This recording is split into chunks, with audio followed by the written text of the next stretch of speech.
Nagmamadaling nagtungo sa hospital si Lara nang makatanggap ng tawag galing sa katulong nila na isinugod sa hospital ang kanyang ama. Halos paliparin niya ang sasakyan para lang makarating kaagad sa hospital. Pero pag minamalas nga naman, huminto biglang sasakyan niya sa gitna ng daan. Kaagad siyang bumaba para tignan kung anong nangyari. Napamura siya nang wala sa oras nang makitang flat ang gulong niya. May extra siyang gulong sa likod ng sasakyan. Ang problema, hindi siya marunong magpalit ng gulong. Bumalik siya sa loob para tawagan ng driver nilang si Mang Nestor. Ngunit hindi ito pwede dahil nasa Makati pa ito. Inihatid ang pinsan niyang si Marisa. Ano ba yan? Pag minamalas nga naman talaga. Sinubukan niyang tawagan si Andrew. Baka hindi ito busy. Ngunit babae ang sumagot sa kanya. Na sa tingin niya, nasa kalagitnaan ng mga ito na ginagawa ang bagay na iyon. Napahilamos na lang siya ng muka gamit ang sariling palad. Ano ba yan? Kung kailan ako nagmamadali, tsaka pa na flat ang gulong ko. Lord, sana naman may dumating na mabuting puso at tulungan ako. Napangiti si Lara nang makitang may sasakyan na paparating. Pakiramdam niya, dininig ng kalangitan ng dasal niya. Huminto ang itim na kotse at bumaba sa driver's seat ang isang gwapong lalaki. Ngumiti ito sa kanya habang palapit sa kinatatayuan niya. Miss, may problema ba? Kailangan mo ba ng tulong ko? Tanong nito sa boses na buong buo. Oo na-flat kasi ang gulong ko. Hindi ako marunong magpalit. Nahihiya niyang sagot sa lalaki. Okay. Kung may ekstrang gulong ka ako nang magpapalit. Oo, may extra ako nasa likod ng sasakyan. Binuksan ni Lara ang compartment ng kotse para kunin ang gulong. Pinanood niya ang lalaki habang nagpapalit ng gulong. Nang matapos ang lalaki sa pagpapalit ng gulong, nagpasalamat siya rito. Nagpakilala ito sa kanya na Nasser Mendoza. By the way, I'm Nasser Mendoza. And you are? Lara Velarde. Nakipagkamay sa kanya si Nasser na malugod naman niyang tinanggap. Saglit silang nagkwentuhan at nalaman niyang isa itong engineer. So paano Lara? Mauuna na ako sa'yo. Hinihintay na kasi ako ng kapatid ko.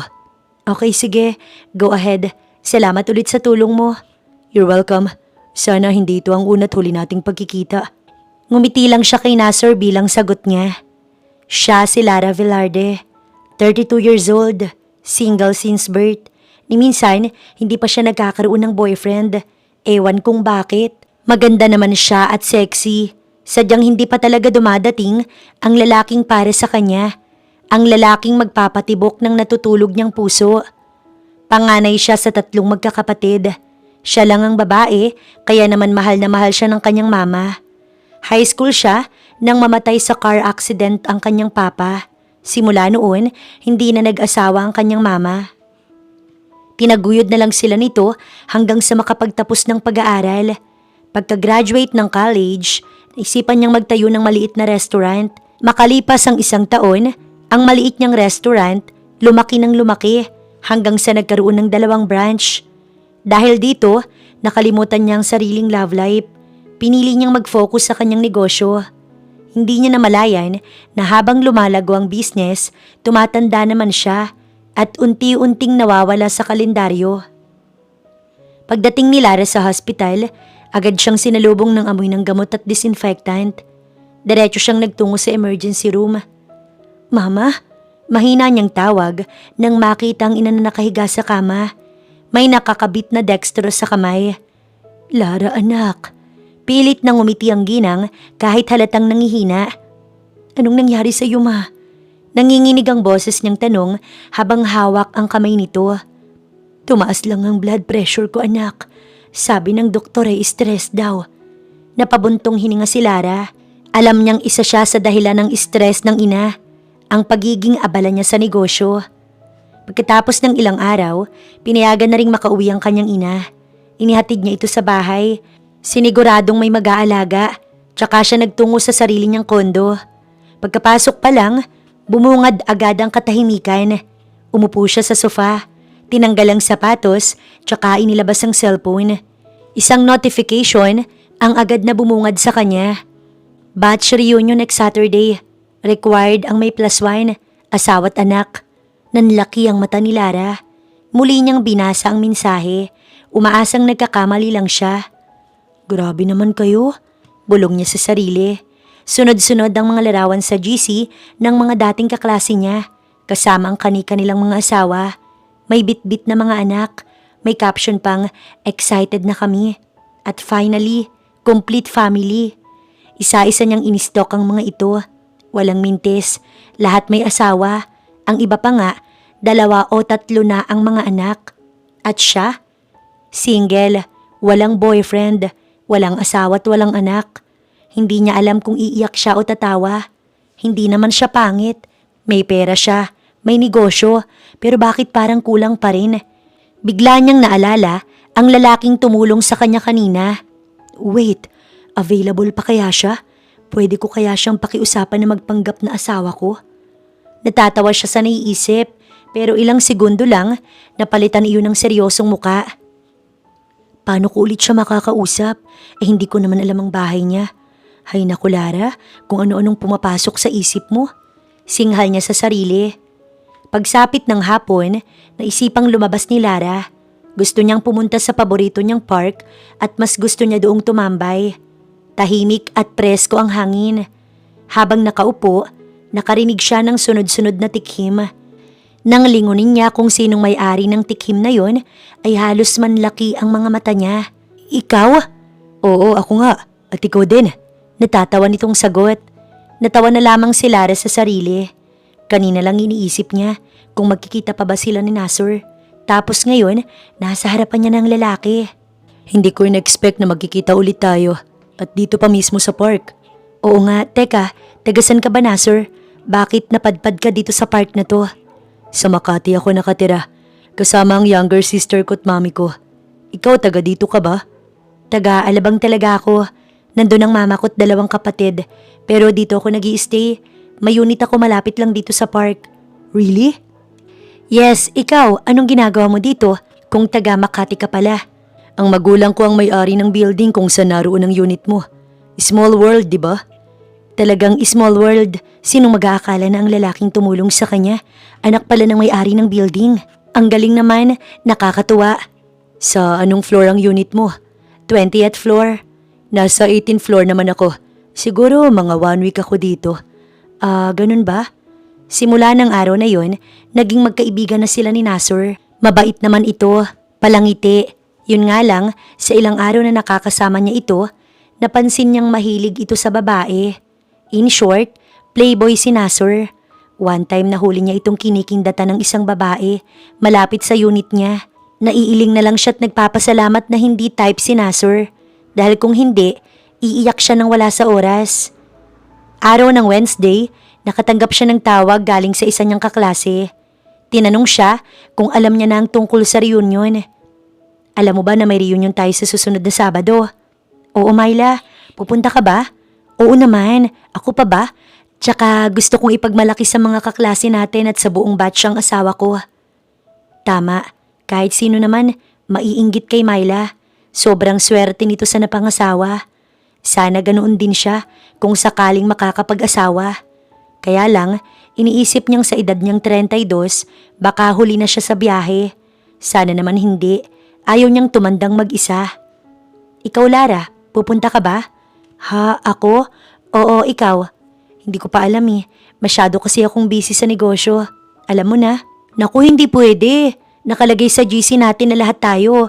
Pupunta't walang absent. Sige Myla, gagawan ko na lang ng paraan. Aba dapat lang, dahil kung hindi marami kaming magtatampo sa'yo. Pabiro nitong sabi na may halong katotohanan. Dahil dito, mas lalong sumakit ang kanyang ulo. Ayaw niyang pumunta ng walang asawang bitbit. Ayaw niyang maging sentro ng usapan. Bago matulog ng gabing yon, isang desisyon ang kailangan niyang gawin. Kahit alam niyang nakakahiya, ay susubukan pa rin niya. Kaysa naman pagtawanan siya ng buong batch, mas hindi niya iyon kakayanin. Kinabukasan, hindi mapakali si Lara sa opisina. Ilang beses niyang tinignan ang number ni Nasur. Bahala na. Bulong niya bago pinindot ang call button. Ilang ring lang, may sumagot na agad dito. Hello? Hi Nasur, this is Lara. O Lara, napatawag ka. Kamusta? Na-miss mo ba ako? Of course not. Actually, may sasabihin sana ako sa'yo. Sure, Go ahead. Siguro mas maganda kung magkita na lang tayo. May i-offer kasi ako sa'yo. Interesting. Kailan at saan? Mamayang hapon, coffee shop sa BGC. I'll be there. Pagkababa ng tawag, napasandal si Lara sa upuan. Kinakabahan siya, pero buo na ang kanyang desisyon. Hapon na nang sila'y magkita. Naka-black dress si Lara. Simple pero ilig. So, ano ang offer na sinasabi mo sa akin sa telepono? Gusto kitang i-rent. Rent me? Sabay kunot ng noo, waring hindi maintindihan ang ibig niyang sabihin. Yes, I need a husband. For one event. Tahimik si Nasser. Tinitigan siya nito mula ulo hanggang paa. Hindi bastos, kundi parang pinag-iisipan. Interesting, pero bakit ako? Dahil kilala kita kahit kaunti at single ka. Napangiti si Nasser, pero may kung anong kislap sa mga mata nito. Sige, payag ako. Bigla nitong sabi. Talaga? But may kondisyon ako. Anong kondisyon? Sumandal si Nasser sa upuan, pinag-cross ang mga braso. Kung papayag kang maging asawa ko sa papel, papayag ka ring maging asawa ko sa harap ng lahat. Meaning? No backing out, no pretending na hanggang doon lang. 1 linggo, you live with me. Parang binuhusan ng malamig na tubig si Lara. 1 linggo? Yes, take it or leave it. Napahawak si Lara sa dibdib. Hindi niya akalaing ganito ang magiging kapalit. Sa sandaling yon, hindi niya alam kung ito ba ang pinakabaliw o pinakatamang desisyong gagawin niya sa buong buhay niya. Parang huminto ang mundo ni Lara sa mga salitang lumabas sa bibig ni Nasser. 1 linggo, titira siya sa bahay nito. Nanatili siyang nakaupo, hawak ang tasa ng kape na malamig na. Hindi niya alam kung tatawa, maiinis o basta na lang tatayo at aalis. Hindi niya inaasahan na ganito kalaki ang kapalit ng hinihingi niyang pabor.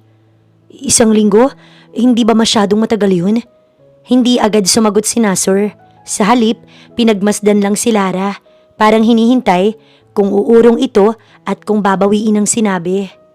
Extreme problems require extreme solutions. Ikaw ang lumapit sa akin, Lara. Hindi kita pinilit. Napayuko si Lara. Totoo ang sinabi nito. Siya ang desperado. Siya ang may kailangan. Siya ang kusang pumasok sa sitwasyong to. Bakit? Bakit kailangan kong tumira sa'yo? Para maging kapanipaniwala. May punto. Kung magpapanggap silang mag-asawa, hindi sapat ang magkasamang lalabas lang sila sa reunion.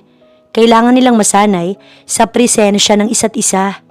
Kung mag-asawa tayo sa mata ng iba, kailangan totoo ang galaw natin. May boundaries, pero may rules. Rules? Tanong ni Lara. Una, walang aatras sa gitna. Pangalawa, sa labas mag-asawa tayo. At pangatlo, walang mahuhulog ang loob. May kung anong kumurot sa dibdib ni Lara. Hindi niya alam kung bakit biglang bumigat ang pakiramdam niya sa huli nitong sinabi. Walang mahuhulog ang loob. Ulit niya, pilit pinatatag ang sarili.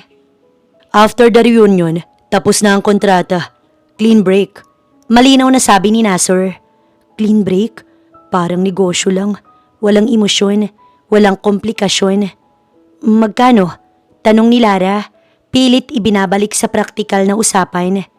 Hindi pera ang bayad. Kung ganun time mo, presence mo, at pagsunod sa napagkasunduan natin. Gusto na sanang umatras ni Lara.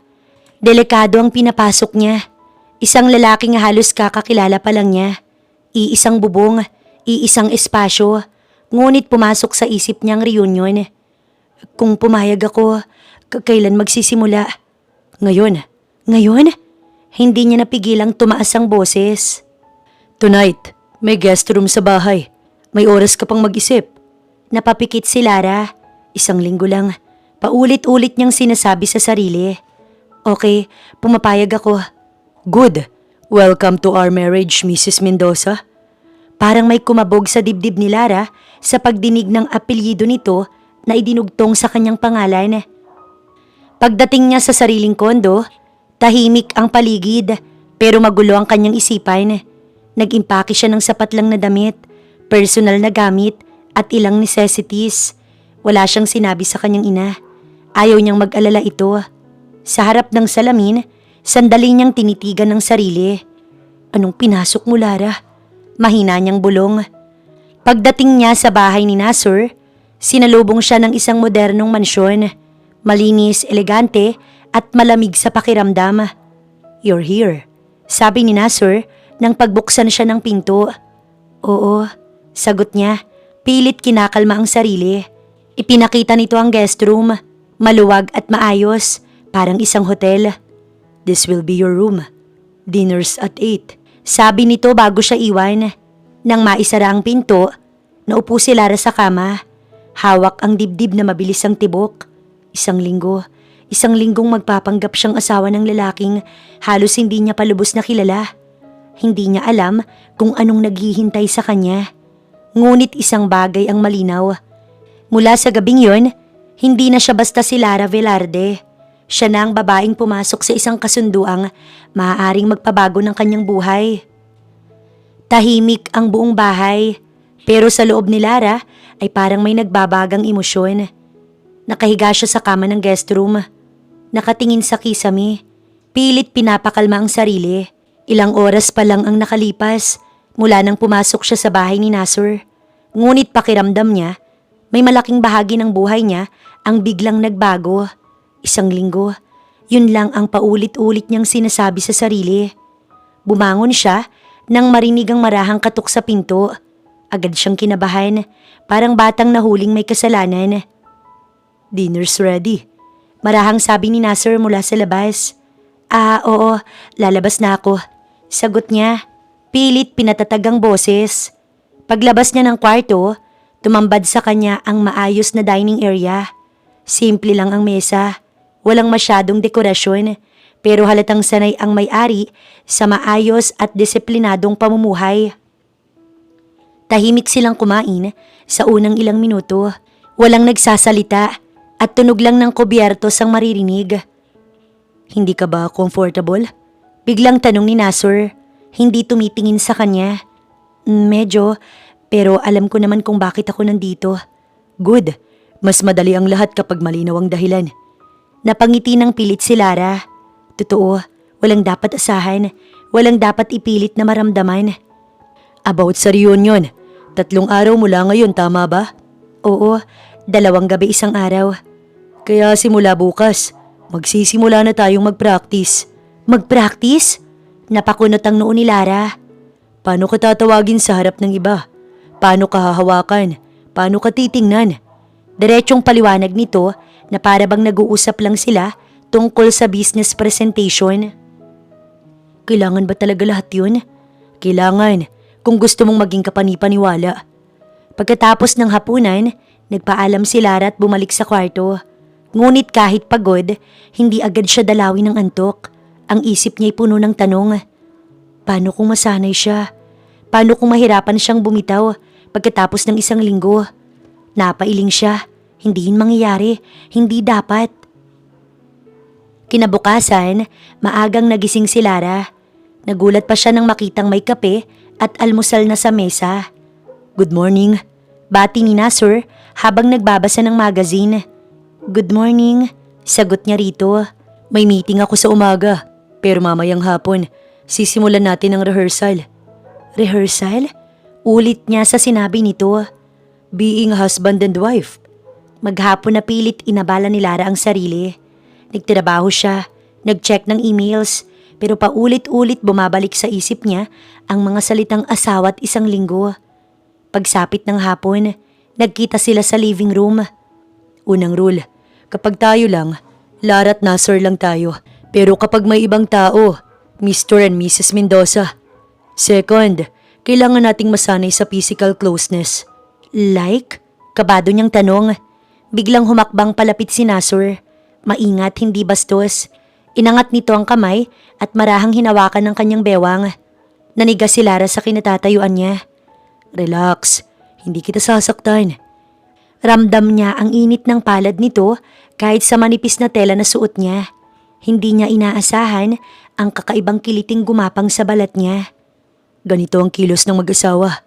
"Okay na," mabilis niyang sabi, umatras ng 1 hakbang. "Sabihin mo lang kapag hindi ka na komportable." Tumango siya, Kahit papaano, gumaan ang loob niya. Sa mga sumunod na oras, paulit-ulit nilang ininsayo ang simpleng bagay kung paano siya hawakan sa balikat, paano siya tatawaging love sa harap ng iba, paano sila magtitinginan na parang sanay na sanay sa isa't isa. Hindi niya na malayang unti-unti siyang nasasanay. Kinagabihan, nakatayo si Lara sa balkonahe, nakatingin sa madilim na langit. Narinig niya ang mga yabag ni Nasur sa likuran niya. Nag-aalinlangan ka ba? Hindi naman, medyo kinakabahan lang. Normal lang yan. Tama ka, baka bukas sanay na ako sa presensya mo. Maagang nagising si Lara sa kakaibang kaba. Hindi iyon ang tipikal na kaba bago ang isang business meeting o bagong kontrata. Iba ito, mas personal, mas malalim. Ngayon ang araw, nahaharap sila ni Nasur sa mundo bilang mag-asawa. Nakatayo siya sa harap ng salamin, suot ang simpleng dress na binili ni Nasur. Hindi masyadong formal, hindi rin pambahay, sakto lang. Pero sa kabila ng simpleng ayos, ramdam niyang parang may malaking papel siyang kailangang gampanan. Isang mahinang katok ang pumukaw sa kanya. Ready ka na? Huminga siya ng malalim bago ito pinagbuksan. Tumango siya nang makita ang lalaki. Napatingin si Nasur sa kanya mula ulo hanggang paa. Hindi lantaran ng titig pero sapat para maramdaman ni Lara ang kakaibang init. You look fine. Sambit nito, bahagyang nag-aatubili. Fine lang. Biro niya, napilit tinatakpan ng kaba. Dangerously fine. Sagot ni Nasur, tsaka bahagyang umiti. Natigilan siya. Hindi niya alam kung biro iyon o seryoso, pero mabilis niyang iniwas ang tingin. Bago sila umalis, huminto si Nasur at inabot ang kamay niya. Remember, just follow my lead. Saglit siyang nag-alinlangan bago ipinatong ang kamay sa palad nito. Mainit, parang sinasabi ng haplos na kaya nitong saluhin ang kahit anong mangyayari. Saan pala tayo pupunta? Magdi-date. Para pagdating ng reunion, sanay ka ng kasama ako. Kahit papaano naman, unti-unti na akong nasasanay na kasama ka. Medyo mahirap nga lang pero kaya naman. Good. Kumain sila sa isang sikat na Filipino restaurant. Hindi makapaniwala si Lara na may iilan na pagkain ang pareho nilang gusto. Nang matapos kumain, ay namasyal sila. Ang huli nilang ginawa ay ang mag-shopping. Ang balak sana ni Lara, siyang magbabayad sa mga binili niya. Ngunit tumanggi si Nasur. Ako nang magbabayad niyan. Hindi na Nasur, nakakahiya naman sa'yo. Tsaka wala naman sa usapan natin na pati pamimili ko, ikaw ang sasagot. It's okay, walang problema sa akin. Remember, I'm your husband. Pero Nasur, huwag ka na makipagtalo sa akin, Lara. Ako ang lalaki at ako ang masusunod, okay? Walang nagawa si Lara kundi ang pumayag na lamang sa gusto ni Nasur. Ayaw niyang magtalo pa sila nang dahil lamang sa mga pinamili niya. Nakaupo sa gilid ng kama si Nasur. Hawak ang basong may lamang alak, ngunit hindi niya iyon iniinom. Nakatuon ang kanyang tingin sa kawalan. Habang paulit-ulit na bumabalik sa kanyang alaala ang mukha ni Lara Velarde. Ang babaeng bigla na lang dumating sa kanyang buhay. Ang babaeng gusto siyang rentahan bilang asawa para sa isang event.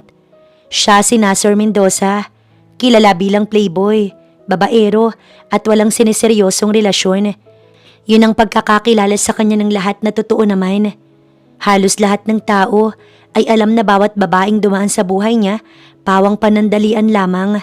Mga laruan na pagkatapos niyang gamitin, basta nalang itatapon. Walang tumatagal, walang pinapahalagahan.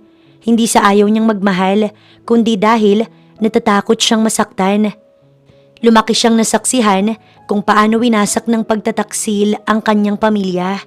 Ang kanyang ama, isang respetadong negosyante ay may lihim na babae. Bata pa lang, isinumpa na ni Nasur ang salitang kasal. Para sa kanya, ang pag-ibig ay isang kontratang laging may katapusan. Tumunog ang cellphone niya. Si Eric ang tumatawag. Kaagad niya itong sinagot. What's up, dude? Labas tayo. Gusto kong i-celebrate ang pagkapanalo ko sa kasino. Tiningnan ni Nasur ang orasan. Pasado 9:00 na ng gabi. Ayaw sana niya kaya lang baka magtampo ang kanyang kaibigan. Pinagbigyan niya na lamang. Sa isang bar sa Malate sila nagkita. Naunang dumating dun si Eric at naka-order na ito ng alak. Malaki bang napanalunan mo sa kasino? Aba, malaki-laki din. Kahit ilang babae ang gusto mo ngayon, sagot ko na. No thanks. Ayoko muna ng babae ngayon. Ikaw, tumatanggi sa babae? Why? Teka, dahil ba ito sa magandang babae na kasama mo kanina? No, hindi dahil sa kanya. Gusto ko lang magpahinga muna sa babae. Okay, sabi mo eh. Pero teka, sino yung magandang babae na kasama mo kanina? Ang sweet nyo ha? Magka-holding hands pa kayong dalawa. Si Lara yun, kaibigan ko. Single ba siya? Ipakilala mo naman ako sa kanya. Maraming babae, Eric. Wag si Lara, okay? Madaling araw na, nang makauwi sa bahay si Nasur. Naparami rin ang inom niya, kaya naman medyo nakaramdam siya ng pagkahilo. Dahil dito sa sala na lang siya natulog, nang magising siya kinabukasan, mukha ni Lara ang una niyang nasilayan. Good morning. Kanina ka pa ba dyan? Medyo. Bakit dito ka natulog? Dito kasi ako inabot ng antok. Wait, magpapadeliver ako ng almusal natin. Hindi na kailangan. Nakapagluto na ako kanina pa. Inihintay lang kitang magising para sabay na tayong kumain. Pasensya ka na, Lara. Wala kasi akong katulong dito. Bihira lang kasi akong pumunta dito. Pag gusto ko lang mapag-isa. Ayos lang. Sanay naman ako sa mga gawaing bahay. Halika na, kain na tayo. Bukas na pala yung reunion, no? Oo, bukas na nga. Alam mo ba na kinakabahan ako? Hindi mo kailangang kabahan. Remember, kasama mo ko. I'm your husband, kaya dapat maging masaya ka at proud ka dahil ako ang asawa mo. Wala sa loob na hinawakan niyang kamay ni Lara at pinisil-pisil. Nakita niya sa mga mata ni Lara ang pagkailang. Mabilis niyang binitiwan ang kamay nito at humingi ng sorry. Sorry, hindi ko sinasadyang hawakan ng kamay mo. Okay lang. Kinabukasan, maagang nagising si Lara. Yun ang araw ng reunion. Hindi pa man siya bumabangon, ramdam na niya ang bigat sa dibdib na may halong kaba at takot. Ilang beses niyang tinanong ang sarili kung tama bang ginawa niyang desisyon, kung tama bang magdala ng lalaking hindi naman talaga niya asawa, para lang mapatunayan sa iba na mayroon na siyang asawa. Nakahanda na ang isusuot niya. Isang simpleng eleganting dress na matagal niya nang hindi sinusuot. Matagal niya na itong tinititigan. Para bang sinasalamin nito ang buhay niyang matagal ding isinantabi. Maya-maya, bumaba siya't nadatnan sa sala si Nasur. Ayos ka lang ba? Oo naman, reunion lang naman ang pupuntahan natin. Nakasuot si Nasur ng polo at slacks. Simple, ngunit elegante. Sa kabila ng kanilang kasunduan, hindi niya mapigilang aminin sa sarili na bagay si Nasur sa papel na ginagampanan nito. Ready na ba ang asawa ko? Biro ni Nasur. Oo, ready na ako. Tandaan mo lang ang usapan natin. Tandaan mo ring mag-asawa tayo sa paningin nilang lahat. Tahimik silang bumiyahe patungo sa venue ng reunion, isang sosyal na hotel. Sa bawat minutong lumilipas, lalong bumibigat ang pakiramdam ni Lara. Nakapulupot ang mga daliri niya sa strap ng bag habang si Nasur naman ay kalmado. Tila sanay sa ganitong mga sitwasyon. Pagdating nila, sinalubong agad sila ng maingay na tawanan at mga mukhang pamilyar ngunit matagal nang hindi nakikita. Lara, ikaw na ba yan? Sigaw ng isang kaklase habang papalapit sa kanila. Ngumiti at tumango si Lara. Oo, ako na nga to. At sino tong gwapong kasama mo? Kaagad nitong tanong, sabay tingin kay Nasur mula ulo hanggang paa. Hindi na nagpatumpik-tumpik si Nasur. Marahan niyang inilagay ang kamay sa bewang ni Lara. Ako ang asawa ni Lara. I'm Nasur Mendoza. Nagulat si Lara sa biglang paglapit nito, ngunit pinanatili niya ang ngiti niya. Ramdam niya ang pagtaas ng kilay ng ilan, ang pabulong na usapan, halatang nagtataka ang mga ito. Grabe, kailan pa kayo nagpakasal? Bakit hindi ka nagsabi, Lara? Ang gwapo naman ng napangasawa mo. Sunod-sunod ang tanong at papuri. Sa unang pagkakataon, matapos ang mahabang panahon, hindi si Lara ang sentro ng awa, kundi ng inggit. Habang abala ang lahat sa kwentuhan, napansin ni Lara ang mga kaklasing dati lantaran ng pagyayabang ng kani-kanilang mga buhay at negosyo. Ngayon, wala nang patama sa kanya.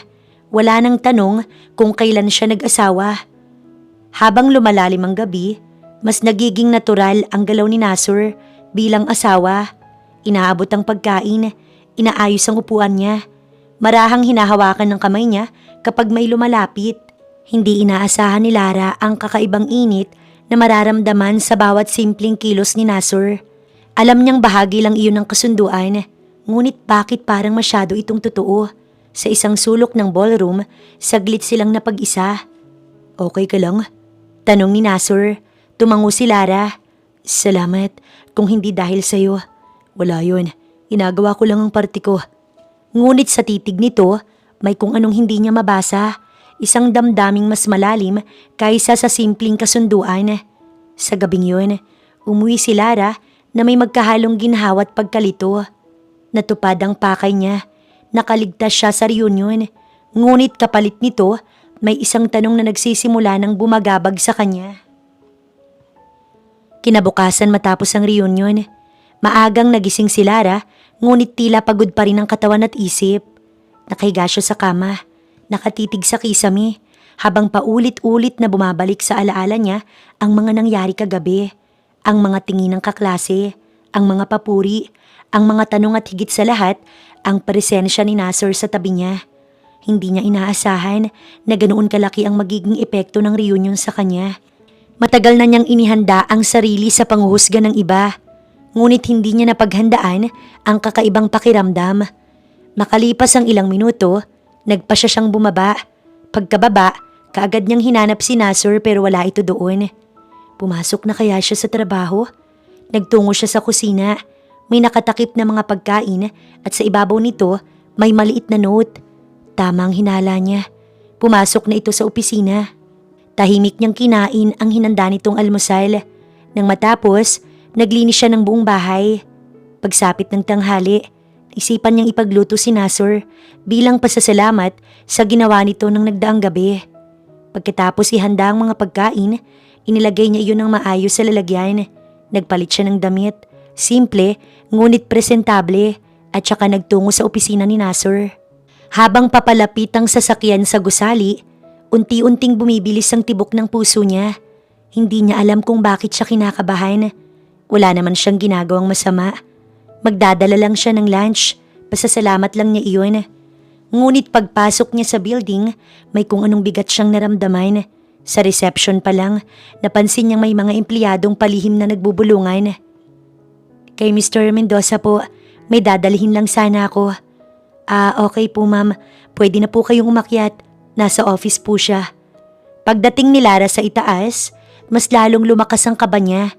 Tahimik ang hallway, ngunit mula sa bahagyang nakabukas na pinto ng opisina ni Nasur, may naririnig siyang boses ng babae. Huminto siya sa paglalakad. Hindi niya intensyong makinig, ngunit malinaw ang boses ng isang babae.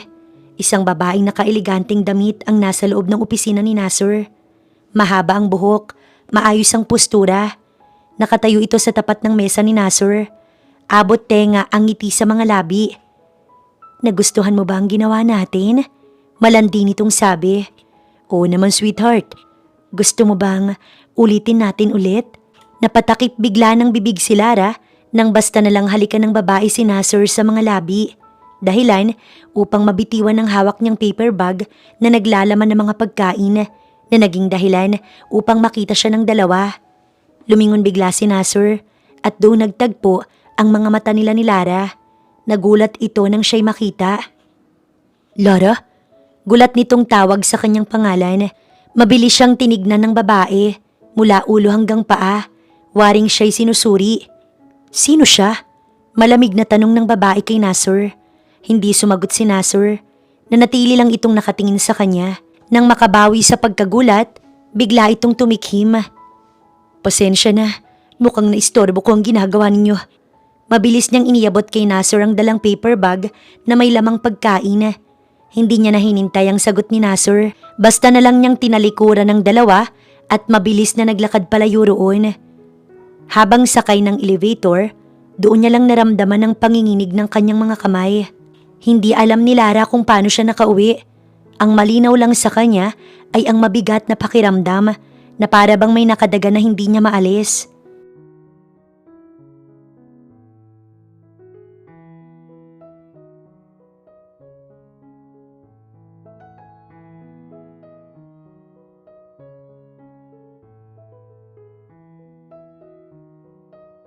Sa halip na umuwi sa bahay ni Nasur, ay sa kanilang bahay siya umuwi. Tahimik siyang pumasok sa loob. Nandoon ang mama niya sa sala, nanonood ng balita. Ngunit agad itong napatingin sa kanya. Anak, hindi ka ba pumasok sa opisina mo ngayon? Hindi mama, may inaasikaso po ako. Sa kwarto, doon tuluyang bumigay ang composure ni Lara. Umupo siya sa kama, hawak ang cellphone, ngunit hindi niya magawang buksan ang kahit anong app. Para bang napagod bigla ang isip niya.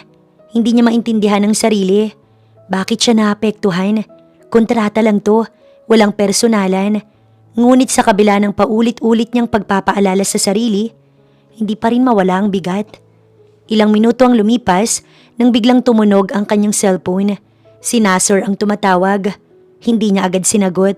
Pinagmasdan niya muna ang pangalan sa screen. Para bang doon niya makikita ang sagot sa mga tanong sa kanyang isip. Ilang beses nagring bago tuluyang huminto. Maya-maya, may pumasok na message. Kailangan nating mag-usap, Lara.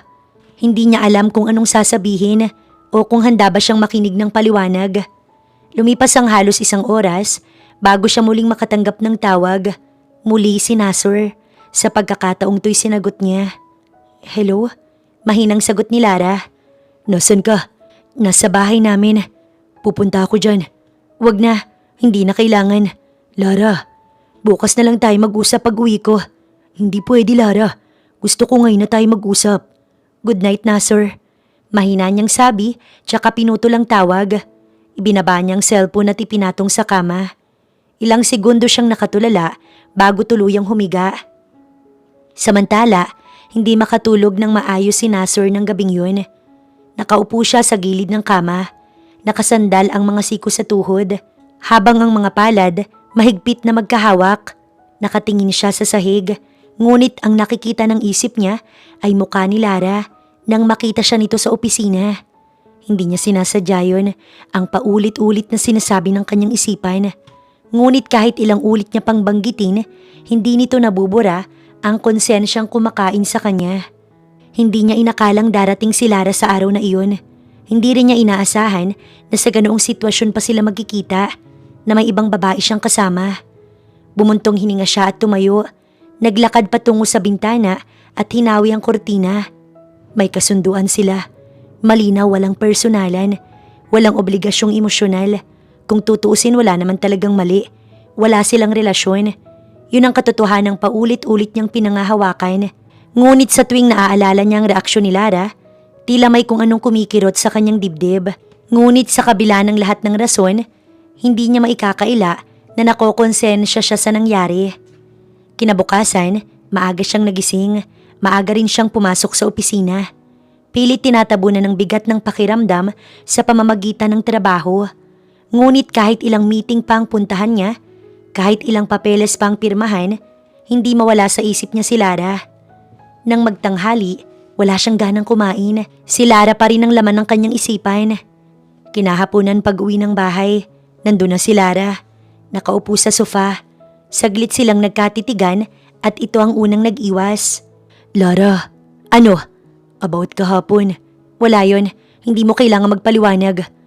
Pero gusto kong ayos lang yun sa akin. Nagulat lang ako sa nakita ko. 2 araw na lang, matatapos na ang kanilang kasunduan. Babalik na sila sa dating buhay, yung walang Lara at Nasur. Lumabas siya ng kwarto at bumaba. Nandoon si Lara sa kusina, abala sa paghahanda ng almusal. Simple lang ang suot nito, walang make-up at nakatali ang buhok. Good morning.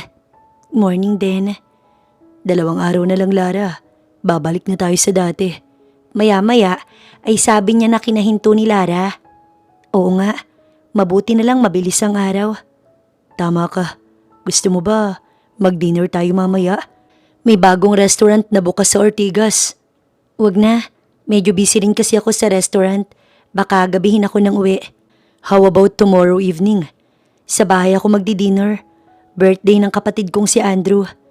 Kung isama mo na lang kaya ako sa inyo tapos ipakilala mo ko sa mama at mga kapatid mo. Naku, wag na. Tatanungin ka lang nila kung kaano-ano kita. Baka wala kang maisagot. Ayos lang. Palagi naman akong handa. Ano, payag ka na ba? Pero Nasser, please Lara, pagbigyan mo na ako. 2 araw na lang ang natitira sa atin. Sulitin na lang natin iyon ang magkasama. Saglit itong nag-isip. Maya-maya, tumango ito na ikinangiti niya. Thanks Lara. Habang kumakain, ay patuloy pa rin ang kanilang pag-uusap. Masaya si Nasser dahil ayos na ulit sila ni Lara. Nung mga nakaraang araw kasi, naramdaman niyang lumayo ang loob sa kanya ni Lara dahil sa naabutan ito sa kanyang opisina. Dahil dito, pumasok siya sa opisina na may ngiti sa mga labi. Bagay na napansin kaagad ni Eric. Aba, mukhang ang saya-saya mo yata ngayon ah. Hindi naman, slight lang. Anong dahilan? Bakit ka masaya ngayon? Dahil okay na ulit kami ni Lara. Yung totoo na sir, sino ba talaga si Lara sa buhay mo? Isa na siya sa mga babae mo o siya ng babaeng seseryosohin mo? Alam mo naman ang sagot, di ba? Sinungaling. Ibang sinasabi mo sa pinapakita mo. Aminin mo na lang kasi sa akin na tinamaan ka na kay Lara. Sunod-sunod na buntong hininga ang ginawa ni Nasser. Sa totoo lang, hindi niya alam ang sagot kahit siya man naguguluhan sa nararamdaman niya. Ang tanging malinaw lang, mahalaga sa kanya si Lara at iba ito sa mga babaeng nagdaan sa kanyang buhay. Pagkatapos ng trabaho, kaagad siyang umuwi ng bahay. Pero bago yun, dumaan muna siya sa paborito niyang restaurant at nag-take out ng food para sa kanilang dalawa. Pagdating ng bahay, wala pa dun si Lara. Naalala niyang sinabi nito kanina na gagabihin ito ng uwi. Habang hinihintay ang pagdating ni Lara, nanood muna siya ng sports sa TV. Pagod na pagod si Lara nang makauwi galing trabaho. Mabigat ang katawan niya dahil sa maghapong meeting at paperworks. Pagbukas niya ng pinto, bumungad sa kanya ang tahimik na sala maliban sa tunog ng telebisyon. Nandoon si Nasser, nakaupo sa sofa, bahagyang nakasandal, hawak ang remote habang nakatutok ang mata sa screen ng TV. Nandyan ka na pala Lara. Pasensya na kung ginabi ako. Maraming trabaho.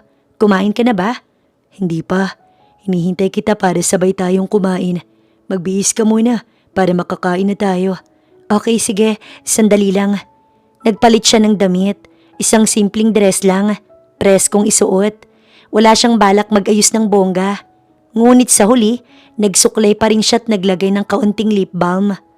Hindi niya alam kung para kanino niya iyon ginagawa. Paglabas ng kwarto, naabutan niyang inaayos na ni Nasser ang mesa. May kandila. Simple lang pero maganda sa paningin niya. Hindi mo naman kailangan gawin to. Para espesyal ang dinner na to sa atin. Special? Bakit naman gusto mong maging special ang dinner na to? Para may maganda tayong alaala habang magkasama. Sa bagay, pagsang-ayon niya sa sinabi ni Nasser. Kamusta sa work mo? Okay naman. Busy as usual. Lara? Tawag nito sa kanyang pangalan. May pinagsisisihan ka ba? Marami pero kung tungkol sa kasunduan natin wala. Ikaw Nasser, may pinagsisisihan ka ba? Wala Lara. Ito ang pinakamagandang nangyari sa buhay ko. Ang makilala ka't makasama sa iisang bubong. Bakit naman? Hindi ko alam ang eksaktong sagot. Pero ang sigurado ay naging masaya ako. Pakiramdam ko, nag-iba ang takbo ng buhay ko. Natouch bigla si Lara sa narinig sa galing mismo sa bibig ni Nasser. Masaya siya dahil pareho sila ng nararamdaman.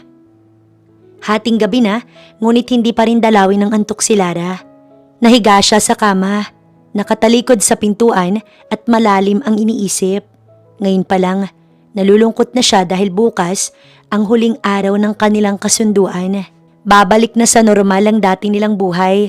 Walang Nasser, walang Lara. Ang meron lang ay puro trabaho. Madilim pa ang paligid nang magising si Lara. Hindi dahil sa alarm, kundi dahil hindi siya gaanong makatulog nang nagdaang gabi sa kakaisip sa mga bagay-bagay. Matagal siyang nakahiga, nakatitig sa kisame. Pinipigilan ang sarili na muling pumikit. Takot siyang makatulog ulit. Dahan-dahan siyang bumangon. Walang ingay kahit gustong-gusto niya nang bumigay. Binuksan niya ang cabinet at isa-isang hinugot ang mga damit na ginamit sa loob ng ilang araw. Mga damit na minsang isinuot habang kasama si Nasser. Nang matapos ilagay sa loob ng maleta ang mga damit, agad niyang isinara yun. Paglabas ng kwarto, saglit siyang tumigil sa hallway. Tahimik ang buong bahay. Ngunit alam niyang gising si Nasur. Ramdam niya iyon. Pagbaba ng hagdan, bitbit ang maleta, bumungad sa kanyang mukhang hindi niya inasahang makita. Si Nasur, nakaupo sa sofa, maayos ang bihis, tila kanina pa naghihintay. Hindi ito nagsasalita, hindi rin ito tumayo at nakatingin lang sa kanya. Tumigil si Lara sa huling baitang ng hagdan. Para silang dalawang taong biglang naubusan ng salita, kahit napakarami pa nilang gustong sabihin. Aalis na ako, Nasur. Okay, salamat sa lahat-lahat. Lara, bakit, Nasur? Pwede bang magtanong? Kung hindi ito naging kasunduan, kung nagkakilala tayo sa ibang paraan, magiging tayo kaya sa hinaharap? Hindi ko alam pero minsan, mas mabuting hindi na natin alamin. Mag-iingat ka. Ikaw rin. Humakbang si Lara palabas ng pinto. Ngunit bago tuluyang makalabas, huminto siya at muling humarap kay Nasur. May isang bagay lang akong gustong linawin. Wala akong pinagsisisihan. Ako rin, Lara. 2 buwan nang lumipas mula nang tuluyang umalis si Lara sa bahay ni Nasur. 2 buwang pilit niyang ibinabalik ang sarili sa dating buhay. Sa mundo kung saan siya ay si Lara Velarde. Negosyante, anak at kapatid. Walang kasunduan, walang palabas na asawa, walang lalaking unti-unting sumisiksik sa puso niya nang hindi niya namamalayan. Sa unang mga linggo, madalas pa rin siyang napapatingin sa cellphone, umaasang may mensahe, kahit simpleng kamusta. Ngunit habang tumatagal, natutunan niyang wag nang maghintay dahil wala naman talagang dapat hintayin. Hindi na nagparamdam si Nasur. Walang tawag, walang text. Walang kahit anino ng presensya nito sa mundo niya. Para bang ang lahat ng nangyari ay isang kasunduang isinara ng tuluyan. Mas masakit kaysa sa kanyang inaasahan. Sa umaga, abala siya sa negosyo. Sa gabi, pagod ang katawan pero gising ang isip. Minsan habang nag-iisa sa kusina, bigla na lang niyang maaalala si Nasur. Kung paano siya nito tinitingnan na parang may gustong sabihin pero pinipigilan. Isang gabi, matapos ang mahabang meeting sa isa sa mga branch niya, mag-isa siyang nagmamaneho pa uwi. Tahimik ang kalsada, banayad ang ihip ng hangin, at bahagyang nakababa ang bintana ng sasakyan. Pagod siya, gusto na lang niyang umuwi at matulog. Ngunit tila may sariling plano ang tadhana. Isang malakas na tadang narinig niya. Kasunod, ang kakaibang pag-alog ng manibela. Napapreno siya agad at itinabi ang sasakyan. Kinabahan siya. Bumaba siya at agad na pabuntong hininga nang makita ang dahilan. Flat ang gulong niya. Napapikit siya sandali. Sabay mapait na ngumiti. Talaga naman, pag minamalas. Kinuha niya ang cellphone mula sa bag at tinawagan ang kanilang driver. Ngunit wala itong signal sa lugar na yun. Sinubukan niyang roadside assistance pero walang sumasagot. Napatingin siya sa paligid. Madilim ang kalsada. Bihira ang dumaraang sasakyan at bigla tila sinampal siya ng alaala. Lumipas ang ilang minuto, nakaupo siya sa loob ng sasakyan. Yakap ang sarili habang pinagmamasdan niya ang daan. Hanggang sa may isang ilaw na unti-unting lumapit. Isang itim na kotse ang huminto ilang metro ang layo. Mabilis na tumibok ang puso ni Lara. Hindi niya alam kung dahil sa takot o sa isang pamilyar na pakiramdam na bigla na lamang bumalik. Bumukas ang pinto ng kotse at sa ilalim ng ilaw ng poste, bumaba ang isang lalaking matagal niyang hindi nakikita, ngunit kailanman hindi niya nakalimutan. Si Nasur naman ay napahinturin, tila hindi inaasahan ng makikita. Para silang 2 taong muling pinagtagpo ng pagkakataon o ng tadhana. Lara? Hindi siya nakasagot. Parang biglang naubos ang lahat ng salitang inipon niya sa loob ng 2 buwan. Na-flat ang gulong mo. Dugtong ni Nasur. Lumapit ito. Kinuha ang tools mula sa trunk ng kotse. Walang ibang sinabi. Sinimulan nitong palitan ng gulong tulad ng ginawa nito noon. Tahimik ang paligid habang nakaluhod si Nasur sa tabi ng sasakyan ni Lara. Abalang pinapalitan ng na-flat na gulong. Ang tunog ng metal at bakal ang tanging pumupuno sa katahimikan. Ngunit sa pagitan nila, mas maingay ang tibok ng kanika nilang mga puso. Nakatayo si Lara ilang hakbang ang layo, mahigpit na nakayakap sa sarili. Hindi alam kung anong dapat na maramdaman. Tuwa ba dahil muli niya itong nakita? O kirot dahil sa 2 buwang pananahimik nito? Hindi ka dapat nag-iisa sa ganitong oras. Biglang sabi ni Nasur. Sanay na ako. Maikling sagot naman ni Lara. Napahinto sandali ang kamay ni Nasur. Ngunit ipinagpatuloy rin niyang ginagawa niya. Hindi ka dapat masanay sa ganun. Hindi na sumagot si Lara. Ayaw na niyang magsalita dahil baka kung ano pa ang kanyang masabi. Makalipas ang ilang minuto, tumayo si Nasur at pinunasan ng kamay. Ayos na, pwede ka nang umalis.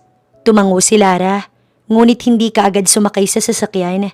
May kung anong bigat sa dibdib. Kung aalis siya ngayon, mawawala na naman si Nasur na parang bula. Salamat. Walang anuman. Saglit silang nagkatitigan. Sa loob ng 2 buwang hindi sila nagkita, pareho silang nagbago. Ngunit ang damdaming namamagitan sa kanila ay nanatili at hindi mawawala kahit kailan. Kamusta ka na? Tanong ni Lara. Napangiti si Nasur, ngunit hindi iyon umabot sa mga mata. Ayos lang, ikaw. Eto, buhay pa naman. Masaya ako na makita kang muli, Lara. Bakit ka nawala? Isang beses, hindi ka man lang nagparamdam.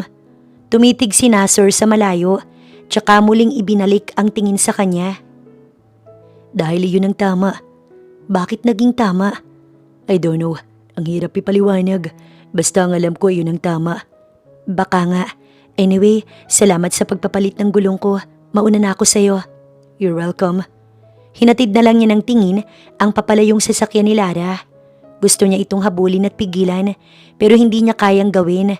Naduduwag siya. Katulad nung araw na umalis ito sa bahay niya, matapos ang 1 linggong kasunduan, gustong-gusto niya itong pigilan. Ngunit nauunahan siya ng takot na baka masaktan lang siya, na baka hindi sila pareho ng nararamdaman. Sa tanang buhay niya, hindi pa siya na-reject at iyon ang ayaw niyang mangyari. Pinili niyang mangibang bansa para makalimutan ang damdamin para kay Lara. Akala niya sa paglipas ng mga araw, unti-unti iyong mawawala, pero hindi pala. Nang makita niya ito kanina, kay lakas ng tibok ng puso niya. Gusto niya itong takbuhin at yakapin pero hindi pwede. Walang sila. Walang pagmamahal sa kanya si Lara. Masasaktan lang siya. Nang makauwi ng bahay, kaagad siyang dumiretso sa kusina.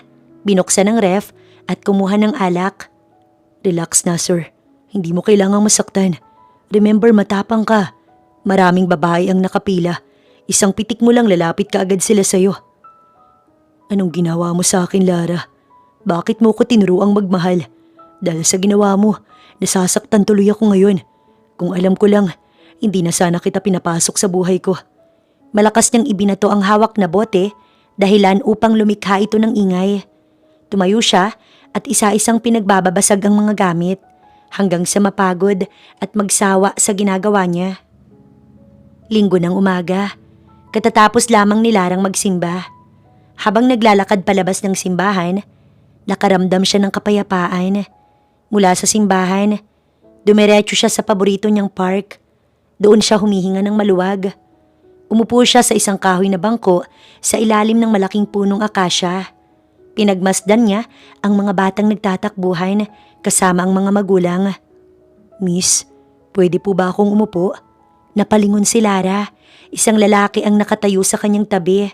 Matangkad, maaliwalas ang muka, nakasuot ng polo at maong. Oo naman. Salamat, sabi ng lalaki sabay upo. Ako nga pala si Adrian. Regular akong tumatakbo rito tuwing linggo. Ikaw? Lara ang pangalan ko.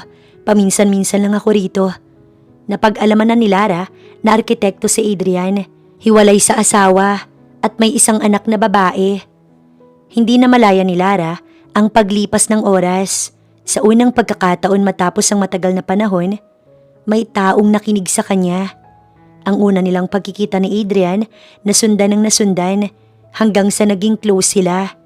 Mabait at maalalahanin si Adrian, Kaya naman, kaagad na nahulog ang loob niya sa lalaki.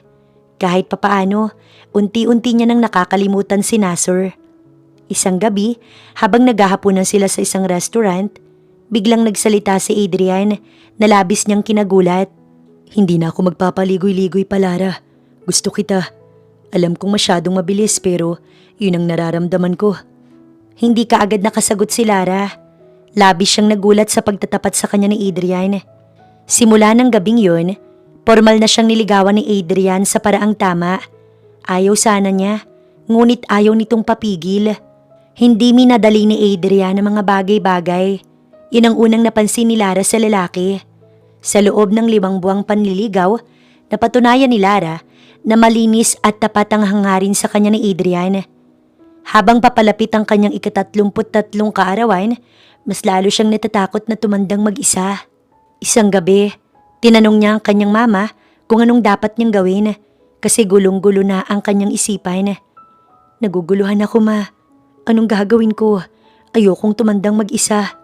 Kung ayaw mong tumandang mag-isa, isa lang ang sagot dyan. Anong sagot? Sagutin mo na si Adrian. Tanggapin mo na ang inaalay niyang pag-ibig sa'yo. Pero mama, hindi ko mahal si Adrian. Unfair naman sa kanya kung siya lang ang nagmamahal sa amin. Mabait at mabuting tao si Adrian. Siya ang tipo ng taong hindi mahirap mahalin. Darating ang araw, mamahalin mo rin siya. Paano kung hindi ko yun magawa, mama?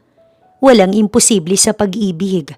Kaya kung ako sa'yo, sagutin mo na si Adrian bago pa siya maagaw ng iba sa'yo.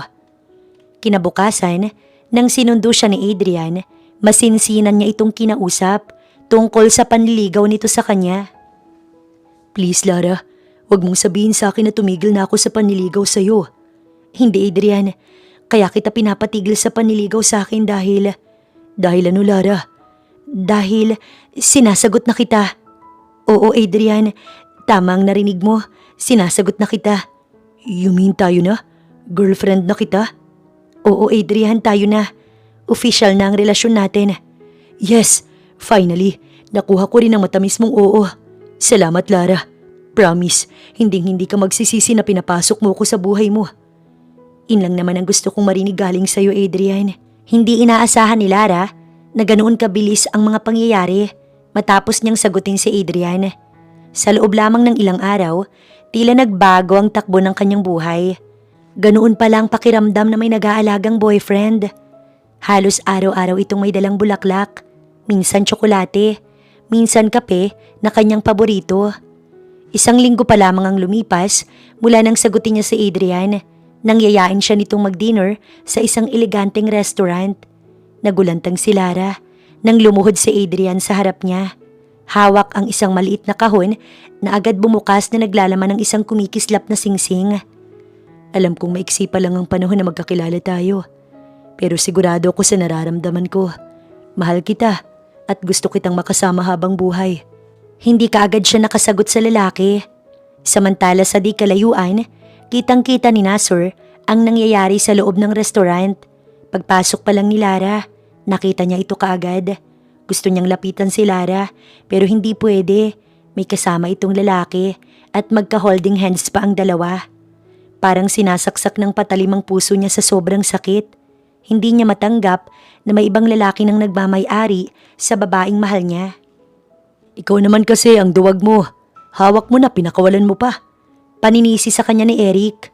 Yeah, you're right. Kasalanan ko. Kasi pinairal ko ang pride ko. Hindi ko matanggap sa sarili ko na kaya ko palang magmahal. Hindi pa huli ang lahat. May chance ka pa. Anong chance ang pinagsasasabi mo, Eric? Engaged pa lang sila, hindi pa kasal. Pwede mo pang mabawi si Lara sa lalaking yun. Are you out of your mind? Hindi pa ako nahihibang para manira ng relasyon ng may relasyon.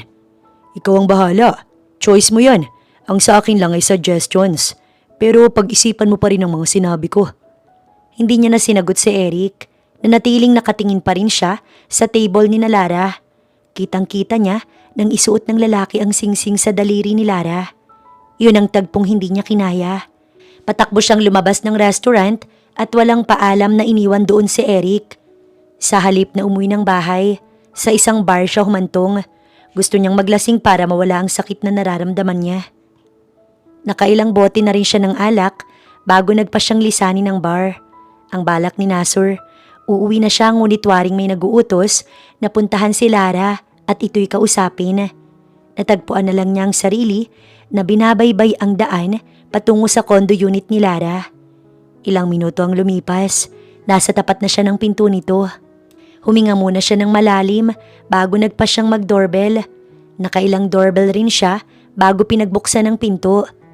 Bakas ang labis na pagkagulat sa mukha ni Lara nang siya'y makita. Alanganin niya itong initian bago nagsalita. "Hi, pwede ba kitang makausap kahit sandali lang? Lasing ka na, sir. At saka anong oras na? Kung gusto mo akong makausap, bukas na lang kapag hindi ka nalasing." "Hindi ako lasing. Nakainom lang ng kaunti. Please mag-usap tayo. Marami akong gustong sabihin sa'yo." "Marami? Tulad ng ano?" "Tulad ng namimiss kita. Walang araw na hindi kita namimiss at tinahanap.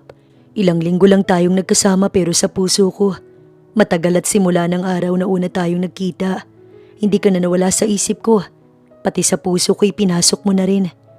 "Anong sinasabi mo na, sir?" "Mahal kita, Lara. Narinig mo ang sinabi ko, mahal kita. Mahal na mahal kita, Lara." Mahal mo ko? Bakit?" "Hindi ko alam. Basta mahal kita. Yun ang sigurado ko." "Kung mahal mo ko, bakit ngayon mo lang sinabi sa akin? Bakit ngayon lang? Kung kailang ikakasal na ako?"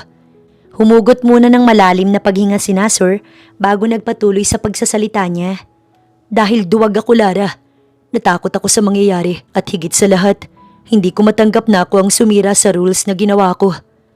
Kaya hinayaan kitang umalis at mapunta sa ibang lalaki pero hindi ko pala kaya. Kalahati ng buhay kong nasasaktan at nagsisisi.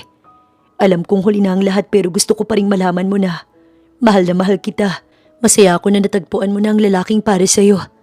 Wala siyang nakuhang sagot galing kay Lara. Sa halip, padaos-dos itong naupo sa sahig. Nakita niyang mga luhang nagbabadyang tumulo sa mga mata nito. Umupo siya katapat ni Lara at hinawakan ng isang kamay nito. Hindi ito nagsalita.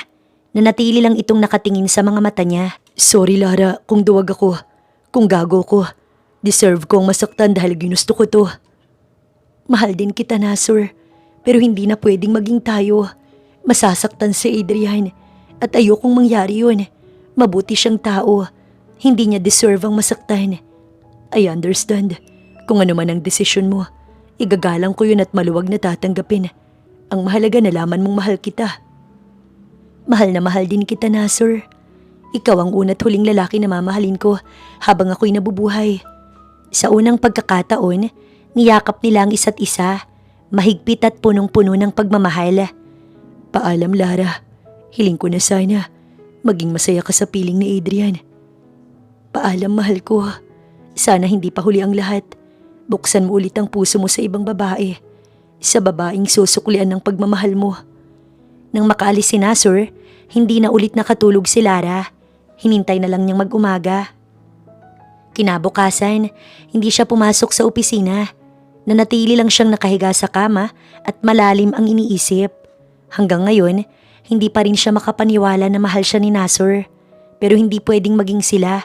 Masasaktan si Adrian. Pero napag-isip-isip niyang mali na paniwalain si Adrian na mahal niya ito. Dahil dito, isang desisyon ang kailangan niyang gawin. Nagmamadali siyang bumangon at pumasok sa banyo para maligo. Nang matapos, kaagad siyang umalis para puntahan si Adrian. Nakangiti siyang pinapasok ni Adrian. Nagpalabas ito ng snacks sa katulong. "May sasabihin sana ko sa'yo, Adrian." "Seryoso ba to, Lara? Anong problema?"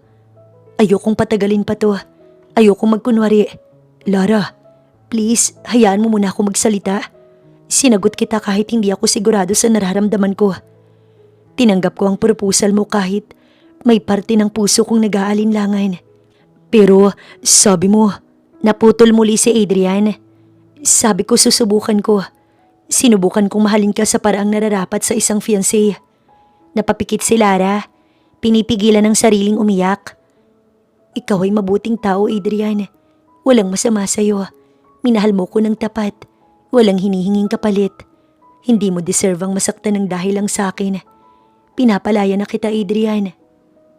"Bakit, Lara? May iba ka bang mahal? Kaya hindi mo ko magawang mahalin?" Sinubukan kong kalimutan siya. Sinubukan kong piliin ang tama, pero hindi ko kayang ipagpatuloy ito habang may iniisip na iba tuwing ipipikit ang mga mata ko. Tumayo si Adrian, huminga ng malalim, tsaka muling naupo. Masakit pero mas masakit kung ipagpapatuloy mo to dahil naawa ka lang sa akin. Pasensya na Adrian, hindi ko ginustong masaktan ka. Salamat sa katapatan mo, Lara. Hinubad ni Lara ang singsing sa kanyang daliri at inilagay sa mesa sa pagitan nila. Maging masaya ka sana, Lara. Sana piliin ka rin ng taong mahal mo. Hindi siya umiiyak, ngunit mas masakit pala ang pakiramdam kapag wala ng luhang mailabas. Mabait si Adrian, maalaga, walang ginawang masama sa kanya. Ngunit hindi sapat ang kabutihan kung ang puso niya ay nasa ibang lalaki pa rin at ang lalaking iyon ay si Nasser Mendoza. Pinili ni Larang maging tapat kaysa magpanggap. Mas gugustuhin pa niyang masaktan ng isa kaysa habang buhay na ito ay lokohin. Pagkatapos ng hiwalayan, wala na siyang inisip kundi ang isang bagay, si Nasser.